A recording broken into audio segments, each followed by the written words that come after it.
I feel like they're targeted mainly at boys. I don't think that it's that creative or to me, it's not that interesting to see people that are totally muscle bound being violent towards each other.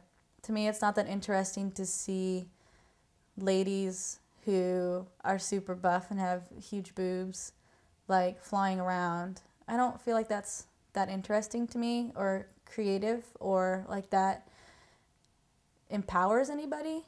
I feel like it makes them want to sit around and read more comic books and read about these totally intangible acts.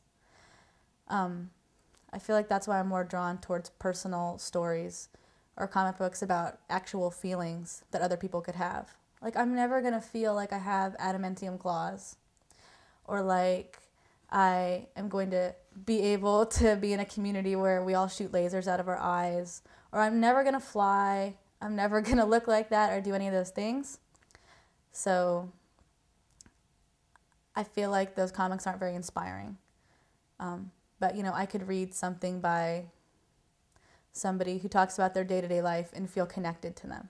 I like comics that I at least feel connected to the characters or could recognize some things that are happening in their lives in my life, or feel like I could do the things that I see them doing that I think are cool.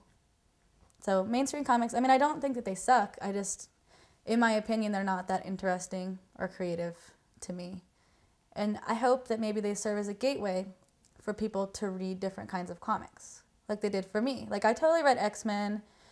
I totally mourned the loss of Superman and tried to draw my own comics when I was in middle school with characters that were cyborgs, that had origins, that wore crazy outfits and had different powers, and I had to write fact sheets about all of them before I even ever drew them in a scenario. And then that led me to be interested in that form of art and then look at other forms of art that were the same, So I went from being in middle school and reading Superman comics to being in high school and going to an independent record store and picking up comics by people from my town that maybe were more personal. And then that led me, where I am now, which was kind of a marriage of zine and comics. So they're a good gateway drug, but if that's all people read, then I feel bad for them.